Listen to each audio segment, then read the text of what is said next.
be a tough fight for Bivol. I think Better Beef's going to win this fight by knockout. I think he's going to stop him in about 9 or 10 rounds. That's how I see the fight playing out. Hey, Calix, I don't even know how long you were backstage, by the way. I just noticed you back there. But okay. Football. We go straight from basketball to football right away with my kids. So it's right back in the swing of football season. So sorry for being late.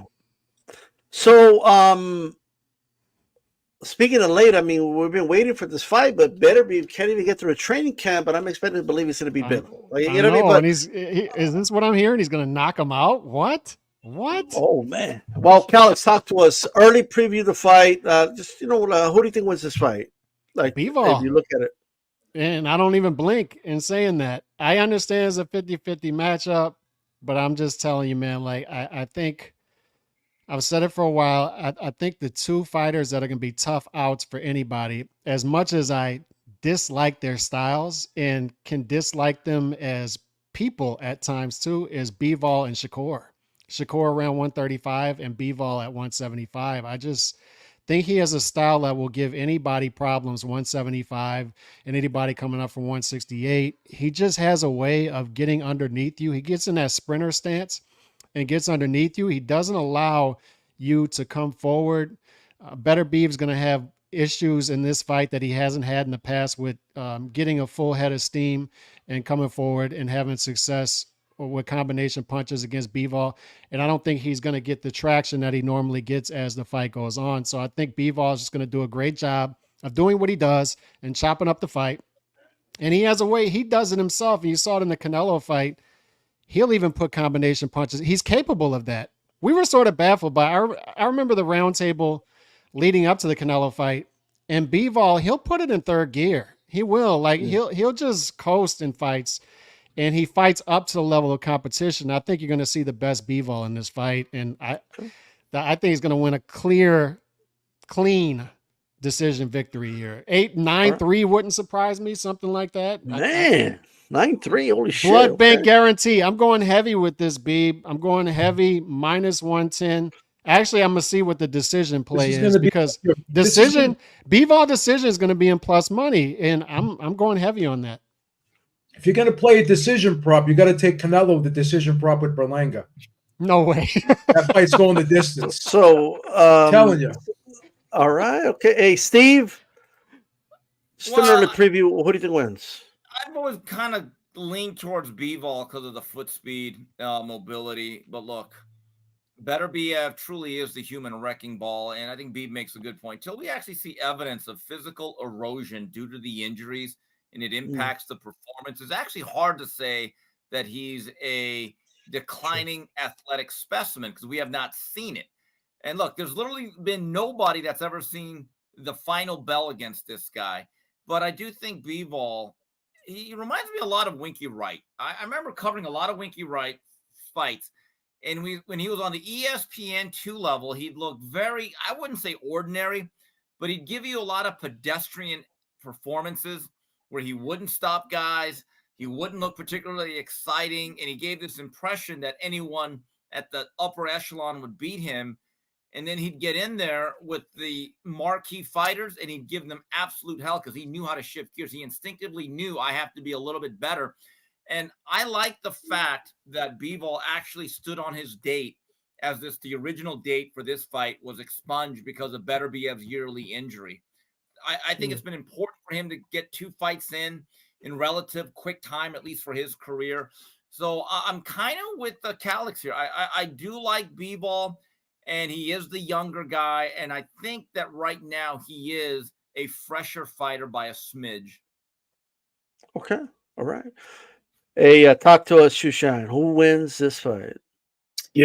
I would love to agree with Beeb's prediction. And if this was pre-meniscus tear and this was 5 years ago, I would have this fight very close. But Dimitri Bivol is just a master of so much, man. His plus-minus numbers, second to maybe only Shakur Stevenson. He's incredibly difficult to hit. He's just a genius at distance. And you've got an older fighter, approaching 40 years old. And I think history has a tendency to repeat itself, especially in the sport of boxing. And I can only remember Sergio Maravilla Martinez, whose injury was more severe. The knee injury was more severe, but fighting having his knee repaired. He was about the same age, 40, 41 or whatnot. And while I don't think it's going to handicap him as severely as we saw in the Cotto fight with Sergio Maravilla Martinez, I think he's going to be at a big disadvantage. And he's not really going to be able to set his feet the way he needs to. And what I just mentioned, Bivol being a master of distance, just one of the best fighters defensively in all of the sport of boxing, I think he's going to have an incredibly hard time hitting him.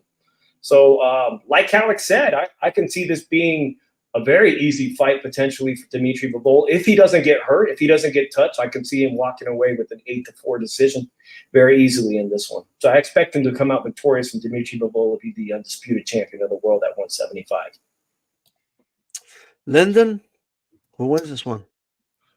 Well, judging by the comments there, it's 50-50, isn't it? There's a lot of robust discussions going on in there at the moment. But look, this is what makes it obviously a great fight.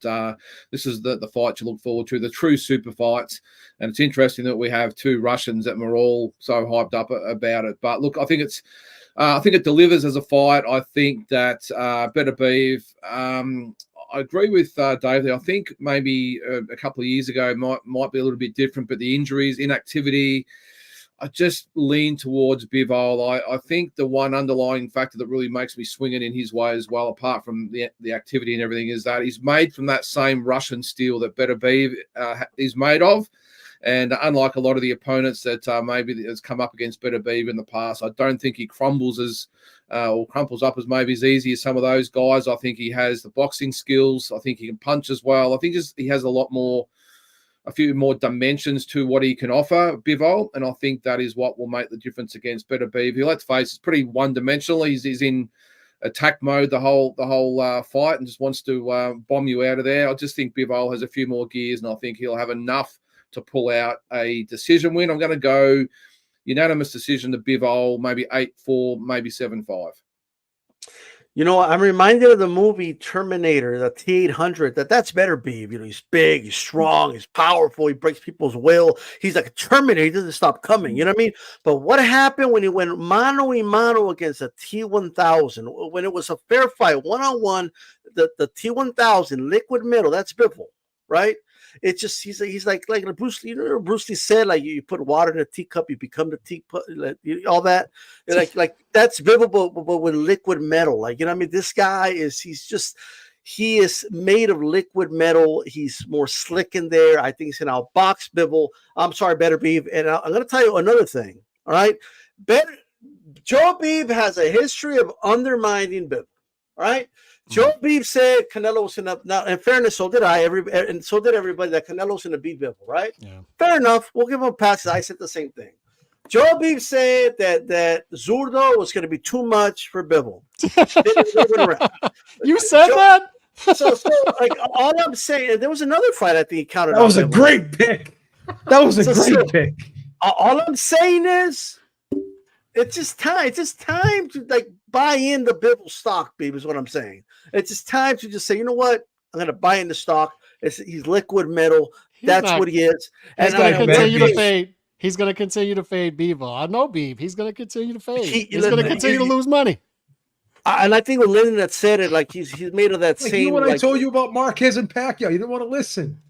Like, but we can't hold on to that. It's been 10 years. Like, you know what I mean? But my thing is this. I gotta hold on to the wins forever. But hold on. Like he's made of the same steel, but he's liquid metal. And I'm gonna tell you right now, this whole he's gonna break Bivol's will. I look at Bivol and you just know when you can't break a dude.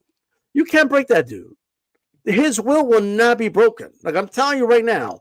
I look at Bivol, I just look at him and I know, right? You seen The Dark Knight? Like, you know, when the Joker says, like, I just know. You look at a guy, and when Batman gets a hold of him, he'll squeal. He'll squeal. Okay, here's the problem. Let's look at the other Batman, when the one with Bane in it. When Bane said, "I can't break your spirit, but I can break your back." Maybe. What about that?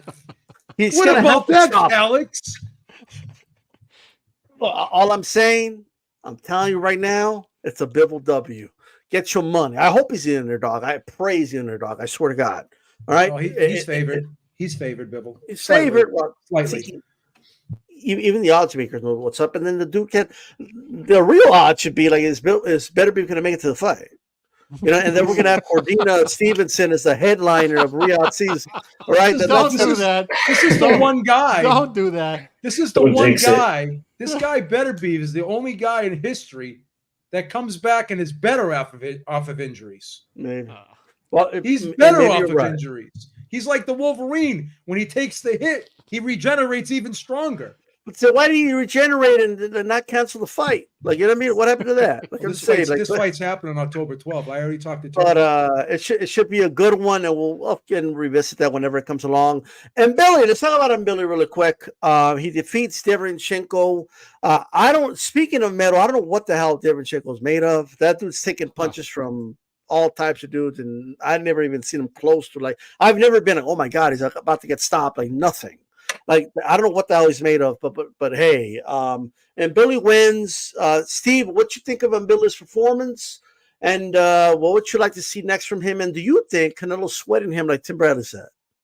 No, me and Tim actually disagree on that, but Tim still thinks. I texted him afterwards on Monday, and he said, "Steve, look, at this stage of his life, Canelo really does not want to face a guy that's going to up the tempo on him."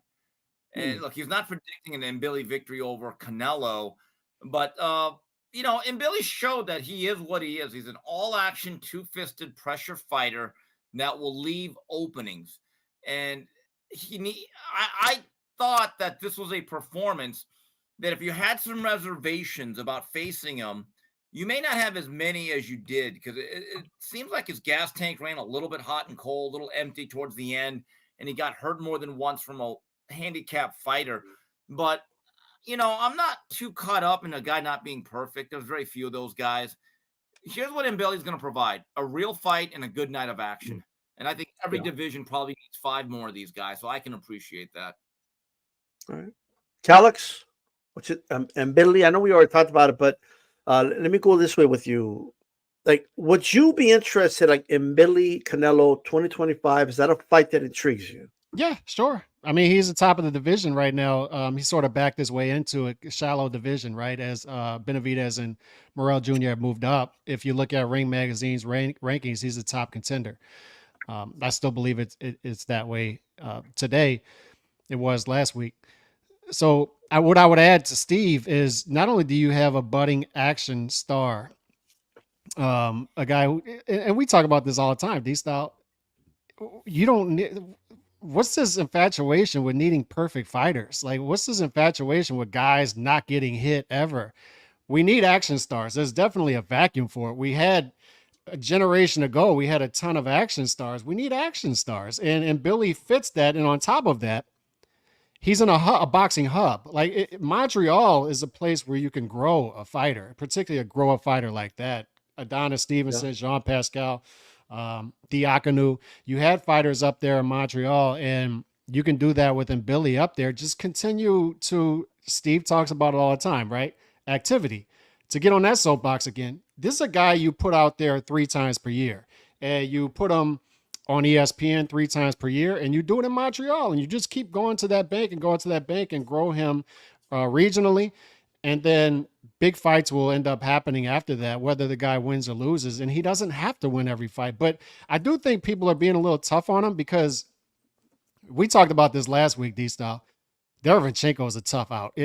That's the ultimate gatekeeper. And I would argue he's better than a gatekeeper, because a few of those fights, you can argue he won those fights. The Golovkin fight was razor close. I mean, the Charlo fight was close in the scorecards. Adames fight. Jacobs, these are close fights in all quality loss. Munguia, he arguably, you could say he won that fight. That was very subjective. And then this was trending towards that had the injury not happened. He had some moments going through the 4th round. That would have been the same exact thing. We would have had another close decision fight there with the Billy fight. So it was trending towards the same thing, decision fight and close. And Derevyanchenko is just that guy that you put your fighter in there with to see what he's made of. And what we found out with Billy is he's tough, and he's a good action fighter, and he's got potential. So good for him. I hope they keep him busy.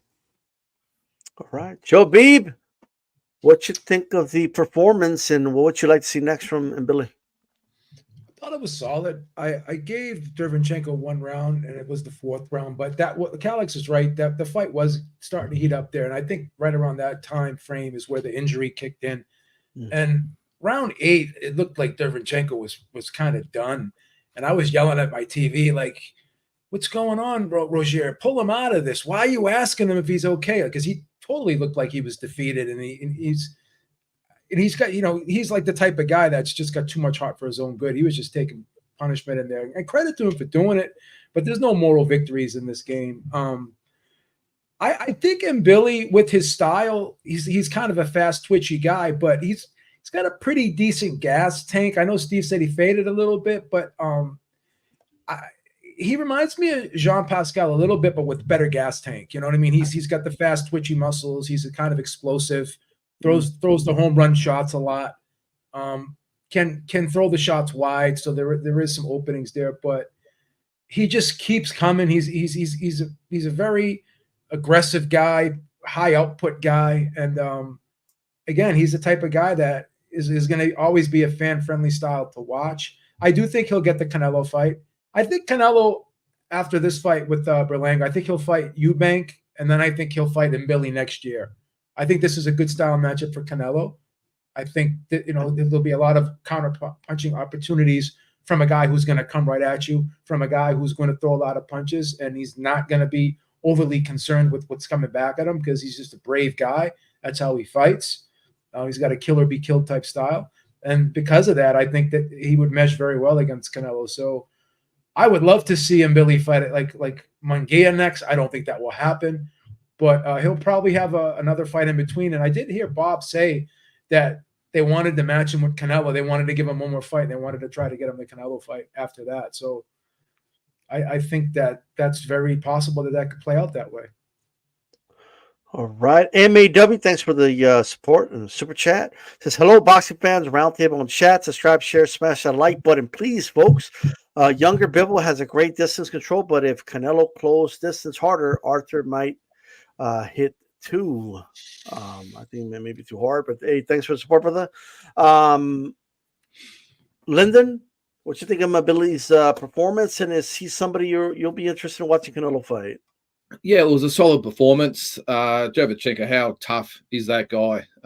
Just amazing, and it's probably arguable whether he should have been pulled out or not, but geez, a tough guy. But yeah, look, I thought Mbili was good. I do agree, probably gassed a little bit, but he fights at such a fast pace, and every punch is, as Mike Tyson used to say, with bad intentions. And there's no other gear except overdrive, really. So, look, I would love to see him fight Canelo Alvarez. I think it'd be a very entertaining fight. I think it probably ends badly for Mbili in the end because Canelo is such a sharp shooter and loves those type of guys that come at him with no real or with reckless abandon, and that would be Mbili.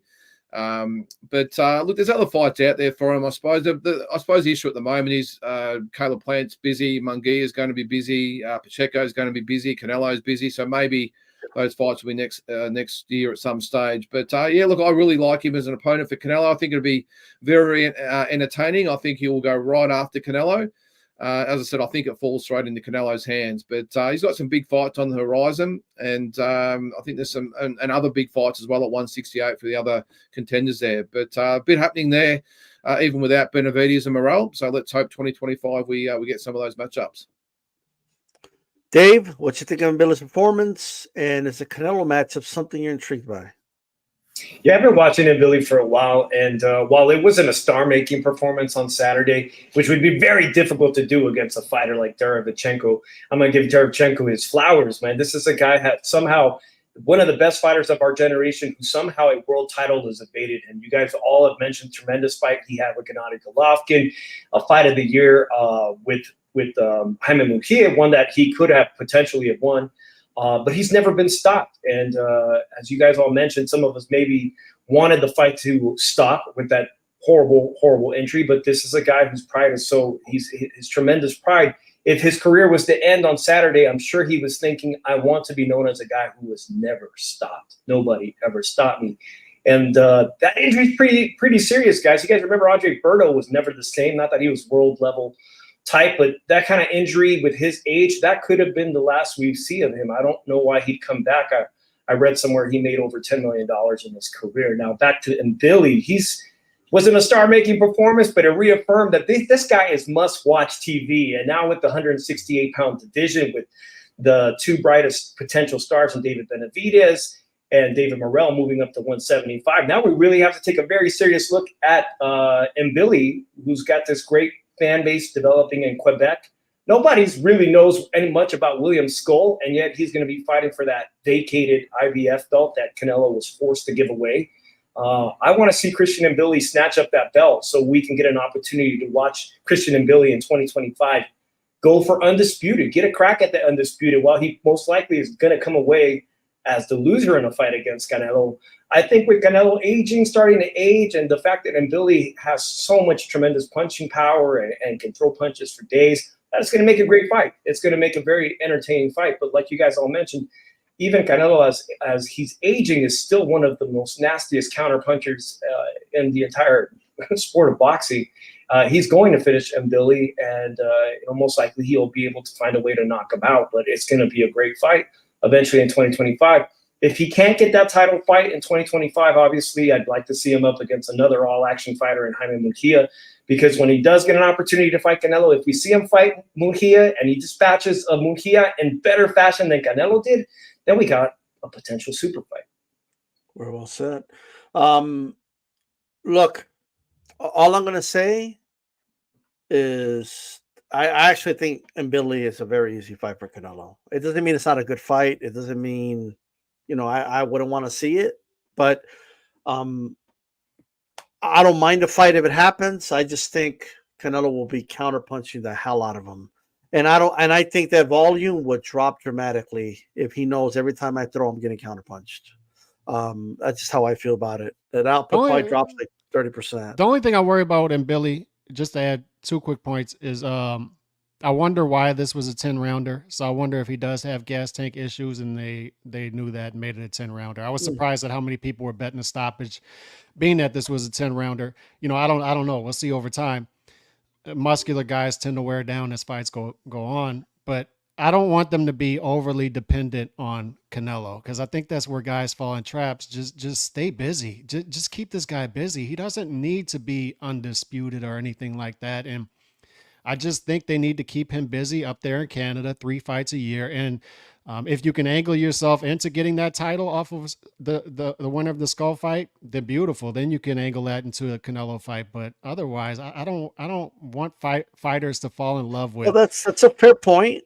However, I mean, fighters are trying to become a world champion, and if Canelo's the man, then you want to go towards him, right? Yeah, but we don't know where Canelo's at right now. He could have pivoted. He just keeps saying, I'm in it for the money. So if he's in it for the money, then Billy might not be the play. But I don't think Billy will sit there and wait around though. His career, he's been an active guy. He's not been one to sit on the sidelines. I don't think he'll fall into that trap, to be honest with you. Yeah. It is a trap. Well, he does have that back. Shout out to Montreal, by the way.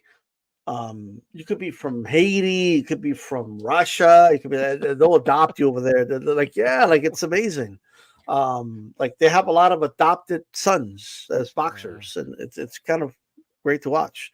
So shout out to them. So I don't know, y'all. I don't even know who in the panel is aware of this. I know Steve knows, I know Calix knows, even B, but so Samson Lukowitz, in an article recently published, was quoted saying that David Benavidez cannot return back to the ring, like at the earliest December 2023, more than likely next year, because he's got cuts, an injured hand, and broken ribs. And I'm like, what? You guys been out here in the media talking like shaming Canelo is going to fight Berlanga. You're saying that Sampson's gone as far as to call Canelo a coward. His dad has insinuated, sometimes even flat out said it. And posts he's reposting and all that. So you can't even fight. But you're trying to you're not even in the mix to fight Canelo. Like what the hell is going on? So I don't know if this is news to anybody in the panel, but Samson Lukowitz said broken ribs, can't do it. It is what it is. Calix, what are your thoughts on this thing? His ribs are broken. What do you think? Like, I don't know. What are your thoughts on this? Let me preface it with this because you got to preface stuff now, right? So, I want to say that I'm very skeptical of any content creators who are either 100% on the side of Canelo's to blame for everything, or the other side, 100% Benavidez, because we know guys like that, right? Benavidez is to blame for all of this. Canelo's to blame for all of this. And one thing that the Canelo side is going to have to realize is this is a precedent that the A side is going to get the blame if a fight in demand historically doesn't happen, right? So we need to preface it with that. However, we've been saying for a while what a mess the Benavidez team seems to be, just from the outside looking in. They really need, if there was a team who needed to consolidate the marketing and put it behind one person and hire somebody, it's them. They need it. And I was reading this article this morning, and it was an article that was 14 hours old at the point. And everybody was talking about the $89.99 price point, which is terrible. None of this excuses the fact that he's fighting Berlanga in Las Vegas with an $89.99 price point, by the way. But I'm reading it, it's 14 hours old and nobody's talking about it. And I'm reading the article, and I do this. This is how I do it. I read a lot of articles, and I save them to read later. And I'm reading the whole article, and I counted it later, 46 paragraphs in, they start to talk about Benavidez's injuries. Now, to the writer's credit, I believe his name is Alan Dawson. To his credit, he did hyperlink an article that came out 8 days ago, in which he originally reported that Benavidez has injuries, and one of them being broken ribs. What's surprising to me at this point that nobody's been talking about it, and I still don't see anybody talking about it. And this is a big story because why is it a big story? Because they've been carrying on that they wanted the Canelo fight in September or October. And now the revelation is he has broken ribs, multiple injuries. He went into the fight apparently with an arm injury. And then he hurt his hands and his ribs in the fight. And that's a revelation because simultaneously they're trying to pitch to the world that they want this fight in September and October, while Samson Lukowicz is at simultaneously saying that they can't fight until December 2024 at the earliest, and they may be sitting out till 2025. So I've said my piece on this.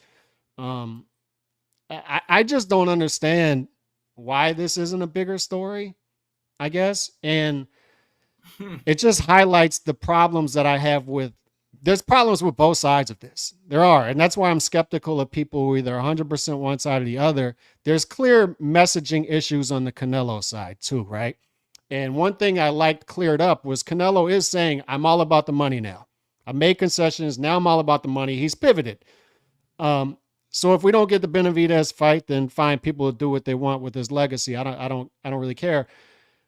But it's the other side too. They're a mess. And I don't understand how they're getting away with this from many people in the journalistic world and many American boxing fans, because it's a clear catch. Like they're caught red-handed here again. You're not ready to fight, yet you're claiming you've been ready to fight. I don't get it. Yeah, so I just want to go ahead, Steve. Yeah, I got to get out of here, so I'll wrap it up with this. Look, in the immortal words of Aretha Franklin, who's zooming who? I mean, did he fight Alexander Gavozic, or did he get into a car crash? I mean, that's a lot of injuries for a fight that it wasn't exactly Yaqui Lopez against Matthew Saad Muhammad. I mean, let's be honest about it. It wasn't the most physical, draining fight. It was an okay fight. But to your point, Calix, you're right.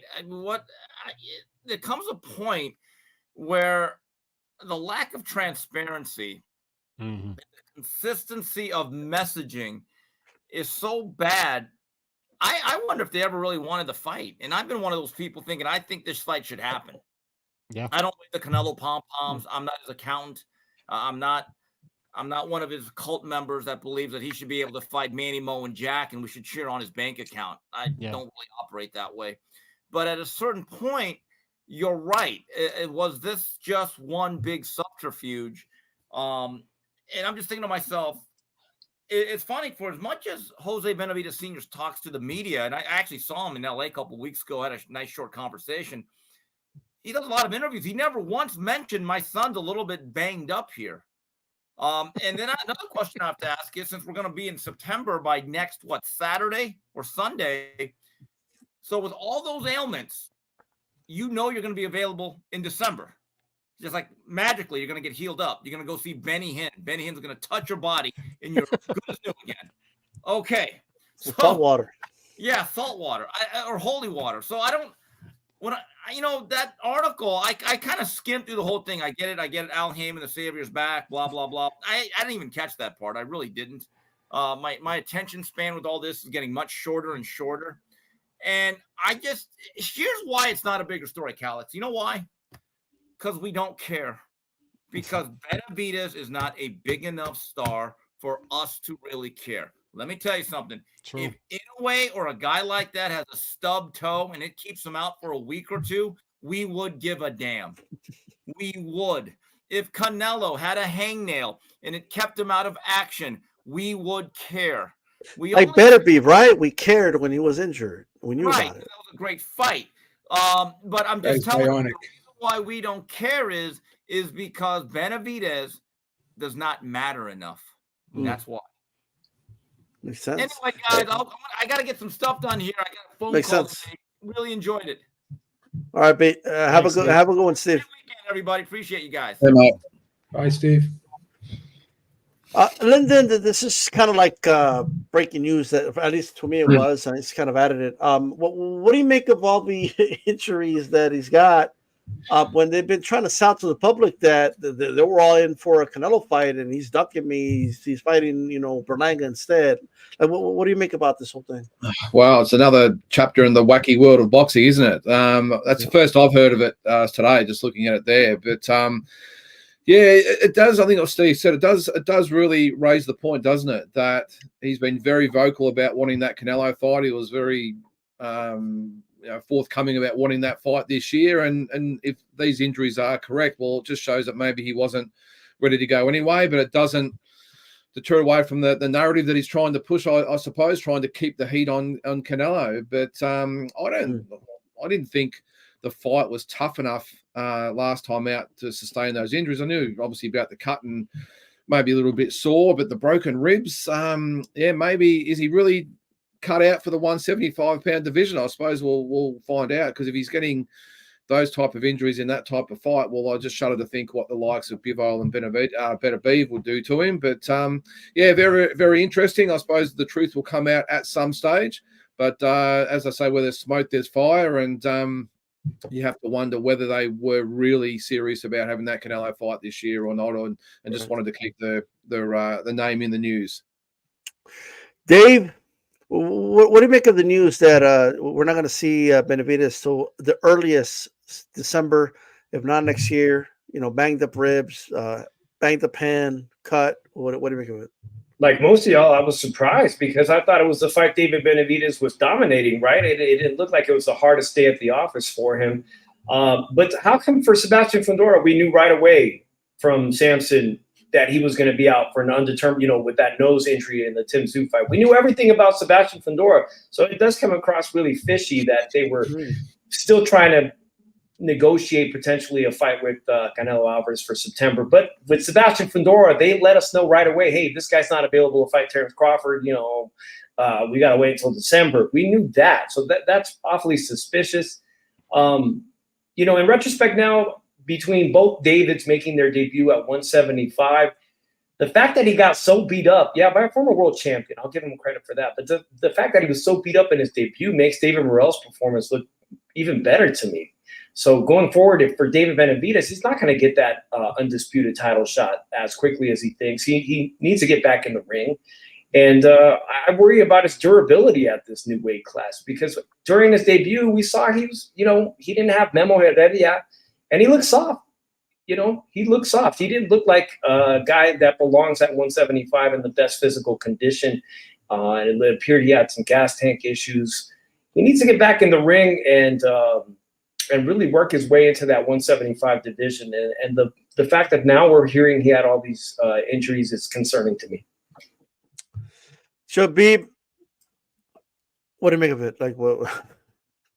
I mean, it is what it is, but I've listened to Samson gaslight the public for a good year and a half, almost 2 years now. I've interviewed him a couple times. I've talked to him on the phone before, and the things he says to you, and then he'll do another interview with somebody else and say something entirely different. It's just like, I just think the whole team's lost a lot of credibility. At least Canelo tells you the truth, tells you, fuck it, I'm going to do what I want. You don't have to like it, but he tells you, fuck it, I'm going to do what I want. I already had my fights for legacy. Now I'm fighting for money. Like, he's telling you the truth. But this team seems to be lying. Like, Jose Benavidez will say one thing, Samson will say another thing, and then David will be doing an interview. Well, I never heard that. I mean, I'll have to go ask him. And it's like the team just has no more credibility. And I used to think that it was Canelo that didn't want the fight, that he wasn't overly enthusiastic about it. But I've actually changed my position on it. I really don't think that the Benavidez side wanted to fight that bad either, to be honest with you. Really don't. What have they done to get the fight? You had an opportunity where you could have been the mandatory and chose to stay at 168, and then you go to 175, and then you're with Al Heyman, and then Al Heyman makes a deal with Canelo, and your name doesn't even get brought up, and you're going to just sit there and not say nothing about it. You're going to be happy with that. So I honestly don't think they really wanted to fight as bad as they say they did. And I think they're being totally disingenuous when they come off with all this rah-rah bullshit about, oh, yeah. And then you're going to come out and call the guy a coward. And it's like, I just have no time for them anymore. I was a huge David Benavidez fan. And I'll have to be honest with you, I really don't care too much about his career anymore. I've lost a lot of interest in the guy. I really have. My question to you, B, would be this: like, why wouldn't he want the fight? That's the problem. I can't reconcile that.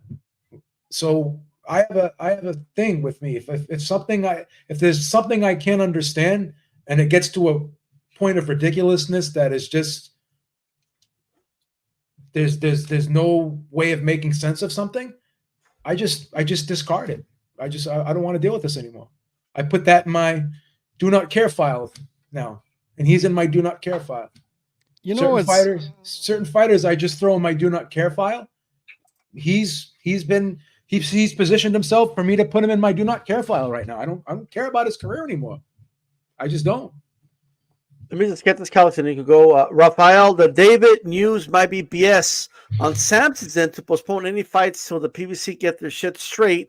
They did the same with Plant and Macumbi, he says. Interesting point. I have seen that theory that they don't have any dates for David, so that's why they're just putting the news out there that supposedly his ribs are injured or whatever, and maybe that's why that's not making sense. Don't say anything. Don't say anything at all. Just say we're looking for a date. Like, why do we have to lie about everything? That was the confusing part to me too, Beeb, is nobody's really looking for that information. Nobody's doing anything with it besides us. We're the only ones talking about it. So why even bring it up if nobody even knows that? Why not just keep running with the news? To me, that's incompetence from the promoter. To me, he's just talking too much, and he's feeding the media information that he doesn't even need. That it's not even in his best interest to get out to the public. I'm glad you said that. Why would you do that? And it continues to feed to this incompetence. You just mentioned something about the PBC, and this is what bothers me because I like these fighters. I like Stephen Fulton Jr. Despite what people say, I like David Benavidez and how he fights, and I just want more from them. And it seems to me, honesty. I just want honesty. That's all I want. But you want competence from the promotion too to guide these guys' careers. Because to me, it seems like these guys are expendable to the PBC to lure other people in. And what I mean by that is you should be acting in the best interest of Benavidez, right? So if Canelo does come to the table and say, I don't want the Benavidez fight, offer me other things, you should be, as Al Heyman, pushing him to fight Benavidez, right? Because you promote Benavidez too, or you advise him too. And one thing we learned today as well was Al Heyman's been in the mix, because Canelo, it was on the UFC, one of the UFC podcasts. He told the two UFC fighters, I'm not a UFC fan, so I don't know the guys' names, but he told them, Al Heyman personally offered me this fight. It was Al Heyman personally who got me on the phone and offered me the Berlanga fight.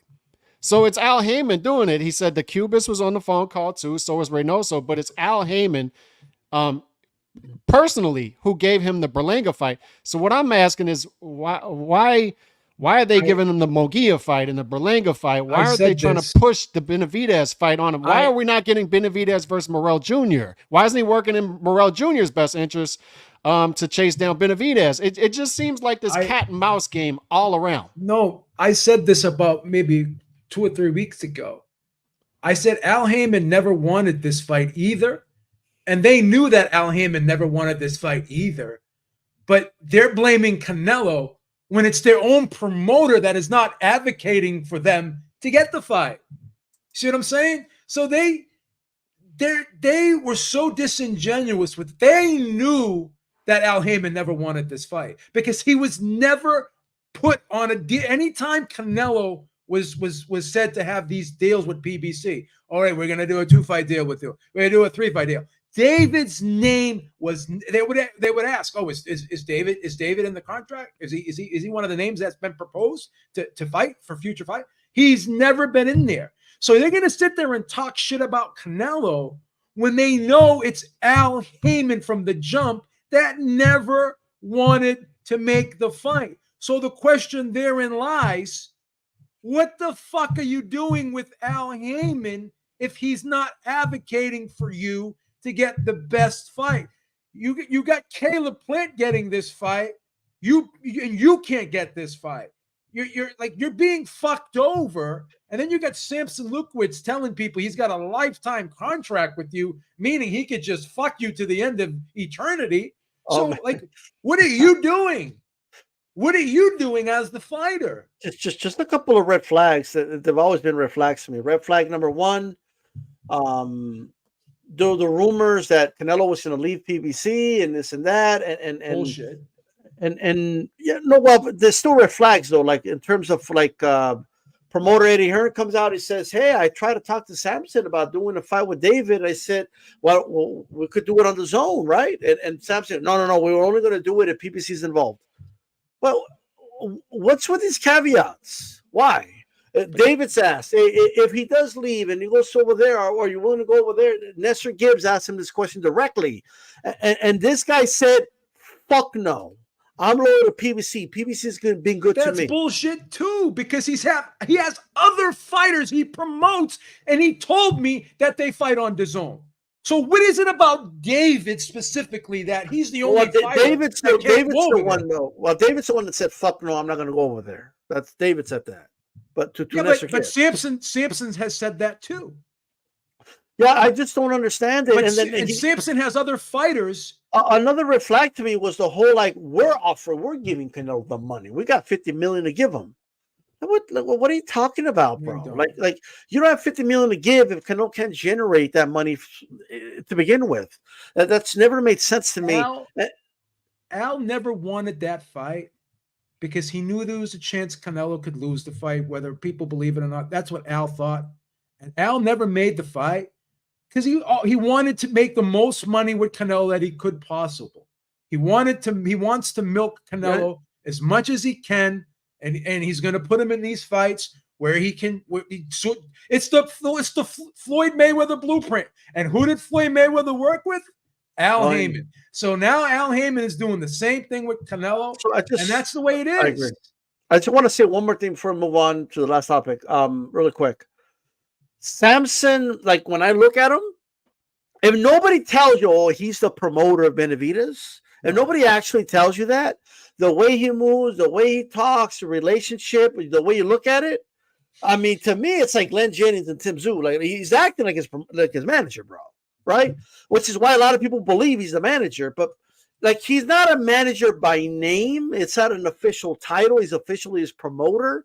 But everybody knows Al Heyman calls the shots. He's the real promoter of PBC. I just wanted to put that out there. But go ahead, Pete. Last point, and I'm just going to end it on this. The person who has the position of power in terms of who's the promoter and who's not the promoter in today's boxing is the guy that has the television or the broadcast deal. Yes. Samson doesn't have the broadcast deal. He's calling 0 shots. 0 shots. Samson doesn't promote any events. Like he doesn't do like Samson Lukowitz promotions, like boxing events. Like it's not a thing, right? He's just a guy that's needed to be like the puppet promoter for PBC. That's why he's there, right? There's other legitimate promoters that work with PBC, but they have their own shows. I want that job. I want that job. Like, you know what I mean? That's really all it is. Like you could probably do it, Cal. You can get it. But I'm just saying, like, you know what I mean? But with that said, last topic, and we'll close this one out with this. First of all, Turki Al-Sheikh has become quite a character. A lot of storylines with this guy, but the whole Tim Zhu Turki Al-Sheikh saga. It's a couple of things, as we know. Tim Zhu's going to be fighting Bakram, I'll just say his first name, for the IBF world title. It's going to be. I haven't seen an official announcement, but it's been reported by all these reporters that it's going to happen in October 19th.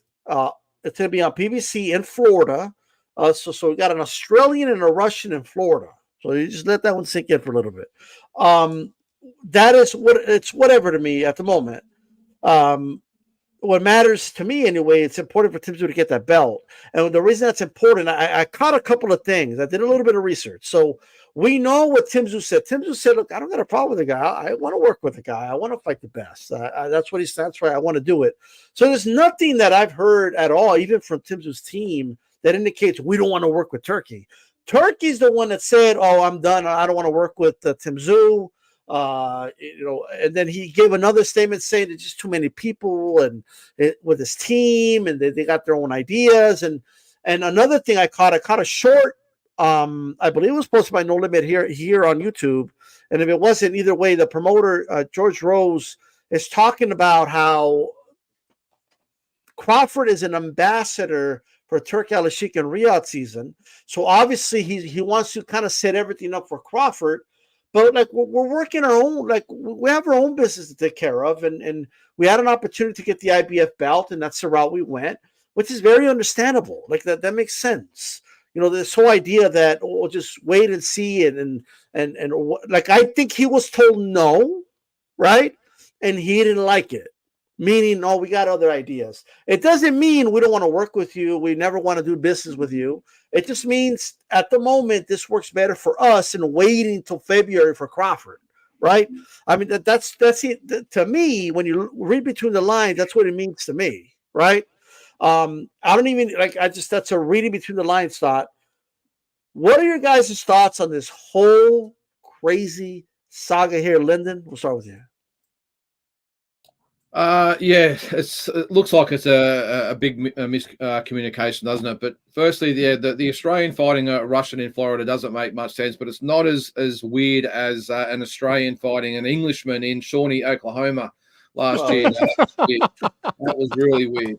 To be there supporting George Kambosos, that was a bit out there. But anyway, but yeah, look, it's I suppose like anything, there's lots of the Chinese whispers and lots of hearsay, lots of rumors. I think I would like to actually see the boys from No Limit and maybe Glenn Jennings as well come out and actually have a response, because as far as I know, they haven't, apart from a few comments here or there, just saying it has been a little bit of miscommunication. I think it's all been one-sided, and that's from Turki Al-Sheikh. And I think it just seems to be a situation of a guy that has never heard the word no over there in Saudi Arabia. And I just think the fact that he's heard the word no, now it might have been as respectful a no as you could possibly get, and knowing the guys from No Limit, it would have been that way. But I just don't think he liked getting rebuffed, because let's face it, in the boxing world so far, he's got everyone lining up pretty much to kiss his boots, hasn't he? So I think when you've got someone like Canelo, who, as far as I know as well, respectfully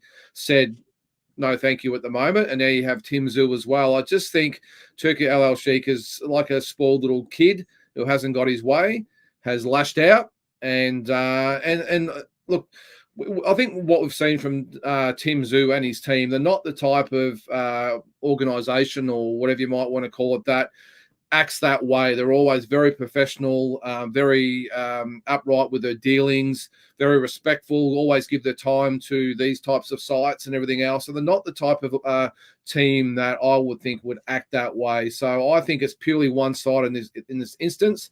I think Turki Al Sheikh probably has to maybe grow up a little bit and maybe get a little bit more boxing business savvy. And maybe to the extent of having the likes of Eddie Hearn in his ear saying, hey, Turki, we might just need to just tone it down a bit and maybe be a little bit more professional in the way you speak about it, because, as I said, he's used to getting his way. But, look, I think they'll work together down the track. I have no doubt that if Tim wins the IBF belt over Murtazalia, that he will suddenly be in calculations, especially if Crawford wants to get those belts. So I think it's a little bit of overreaction at the moment. I'm sure that when the time comes where they have to do business with each other, I'm sure it'll all be forgiven and they'll all have a group hug and they'll get on with it. Yeah, one thing I will say, and I'm just basing this off of the pattern of interviews that Calix and I have done with Glenn Jennings and other interviews, even with yourself, Linda, that I've seen with Glenn Jennings, is they've been very consistent about this. We're not waiting around for anybody. Like we're gonna, like they did it one time. They're like, never, like, we're not gonna do that again. Because Charlo, we waited almost half a year for Charlo. He gets injured. We wait for him again, and then he burns us and does the Canelo fight. Like we're going to stay busy. We're going to keep fighting, and then that is a consistent message that they've had. The word was, of course, or the rumors were that they wanted him to sit out until February in the possibility of fighting Terence Crawford. Now, that's the last thing I would be doing, is waiting to see whether Terence Crawford feels like fighting me in February, especially coming off such a disappointing loss in March. So, and you're right, dealing with Glenn, there's one thing they're always upfront about, is that it's on their own track, their own path to where they want to get to, and they won't sit and wait for anybody. And you're right, it did happen once, and hopefully they won't do it again. Yeah, because right now, Turkey's saying, I don't know if Crawford will take any other fight other than Canelo. Like, and you want him to just wait and see, like, okay, this guy want to fight me? Like, are you crazy? That's nuts to me. And with what George Rose said, I agree. Like, it's obvious that Turkey wants to align everything for Crawford. He's your ambassador. That's what he named him. I don't know whether he's officially an ambassador or not, but he's your ambassador. And we got our own thing going on. You know, it is what it is. Joe Beeb, thoughts on this whole fiasco? It's like I said before, Turki Al Sheikh wants to run boxing like the UFC and the WWE. And everyone thinks that that's a good thing. But even if you look at the UFC, you go down the list, just because Dana wants something and Dana thinks that it's the best fight out there, doesn't always fall in line with what the fans think, right?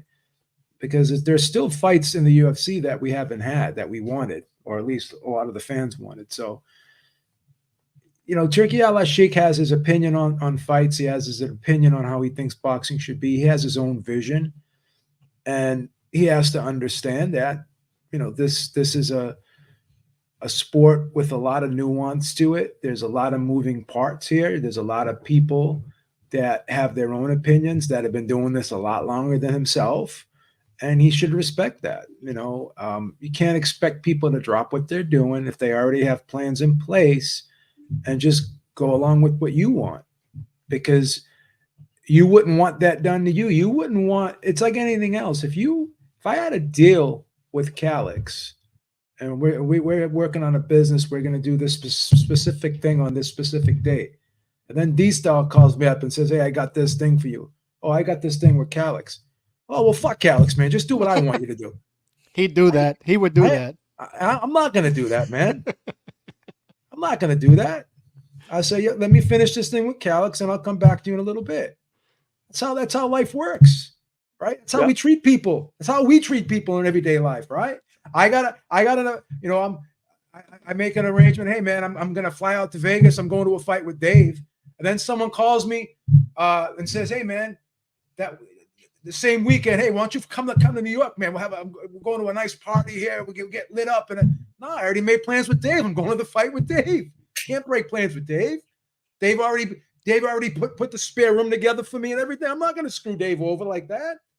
That's the way it works. Makes sense. David, what do you make of the whole saga here with Tszyu and Turkey? I was disappointed by how Turkey Al Sheik, he kind of had I don't know. It was disappointing, his tone around the subject of Tim Tszyu being at the Virgil Ortiz fight, Sebastian Fundora being there. This is my favorite division of all of boxing right now, 154. Unlike 135 at lightweight, you've got 4 champions at lightweight, and I don't see any of them wanting to unify or take on the hardest challenges. And meanwhile, at 154, Tim Tszyu promised in March that he was going to show us he's a throwback fighter, just like his dad was, And to him, belts matter. And I'm thrilled that he's going to get an opportunity. Coming off a loss like that, a loss that, I think the writing's on the wall. He was having his way with Fundora. Had things not transpired the way they did with that big cut, that he was most likely going to be victorious in that. And things didn't work out that way. So him getting a title opportunity and making moves on it, that's what I want out of fighters. That's a throwback fighter. That's that's a huge distinction between somebody like him and Ryan Garcia, who's chasing paydays, chasing clicks and fame. Tim Tszyu is a throwback fighter. He's doing the right thing by going after that IBF opportunity. And it's going to make things much more interesting for him. If he wins and becomes victorious again, becomes a world champion again, all he wants to do, I'm sure, is unify those titles. And if it leads to a fight with Terrence Crawford, if Terrence Crawford wants to accept that fight, then so be it. We're going to have a hell of a fight. It may not lead to that. Terrence Crawford may only be interested at this point in chasing the biggest paydays of his life. We still have Virgil Ortiz out there.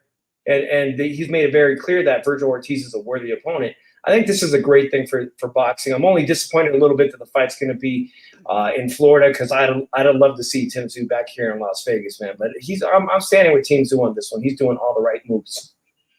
All right. Calix, your thoughts on all this stuff? Because Tim Tszyu came out, he was interviewed by Fight Hub, and he said, "Look, I would love to work with Turkey." It doesn't seem like he understands what he did wrong. And Turkey's mentioning there's too many people to talk to. Like, I guess the promoter, the man, I don't know what it is, but what do you make of it? Yeah, before that, quick breaking news article was Lance Pugmire about 30 minutes ago reporting that they have a date on hold December 14th for Benavidez. So that jives with what we've been reading, right? December was the earliest. So mid-December, LA for Benavidez, and it's likely going to be a stay busy opponent. So interesting news there. The ribs healed up, huh? Yeah. Fucking liars. All he does is lie, that guy, man. He makes me sick. They healed up. But yeah, I like how Tim Tszyu's team moves. Obviously, it's not ideal to have that fight in Florida, but the good thing about Tim Tszyu's team is they look ahead and they can still do this at the time of day. They've trained the Australian audience, from what Glenn told us, to watch fights at a certain time of day, and it's on pay-per-view. So they'll make their Australian money and they'll be fine. An interesting thing here is with Tim Tszyu, I like how they move because they always think multiple steps ahead and they stay on their dates. They're not going to come off a date because Turkey Al Sheik wants them to come and hold their hand. They're not going to do that. So stay on your date, keep your date, especially when a title is involved. It's another thing I know about that team is they value the titles. And if you get a title at 154, it positions you well for bigger fights. So get the title from Murzeliev. And then I was wondering, like, why Erickson Lubin in December? Why are they talking about that? But if you look at the timeline now, PBC is talking about doing Fundora versus Spence in December. So it makes sense. Try to come back quick and stay on the same timeline with that other multi-title fight, and then try to consolidate all those belts in the third fight, the first fight of 2025. So it makes sense what they're doing to me. They've wanted to fight Spence. If Spence upsets Fundora, they can have that fight. If Fundora wins again, they got the rematch. And then they'll have a consolidation fight for 3 belts. So I think they're moving intelligently here. Try to get the belts, try to stay active. And the only piece of the puzzle they'll have to try to figure out is they want to be stars. They want to get to the Mexican audience, the Mexican American audience. They're going to have to figure that out because PBC is not going to get them there. Look, all I'll say is, and Turkey has every right to do this, but he has his favorites. He makes it very obvious, actually. It doesn't mean he doesn't give other fighters paydays or chances or something like that, but promoters and managers are going to notice that stuff. And if they see, like, oh, you're trying to set everything up for Crawford to make Crawford undisputed. Like, you're trying to, like, you want me to wait, you want this guy to wait, you want to just set it all up for him, which is fine. You could do whatever you want, but don't get mad at me if I have other plans. Like, then what I'll do is I'll go get that. I'll go with that belt. And if you want Crawford to be undisputed, and I'll see you because I'll have the belt, right? That's as simple as that to me. And I don't see anything wrong with that whatsoever, but it just is what it is. So with that said, I appreciate everybody. Shout out to Steve Kim. Lyndon, thank you again for coming on, brother. Much appreciated. Joe Beebe, Dave, and Calix, and we're out of here. Keep it boxing. Peace. Nostalgia.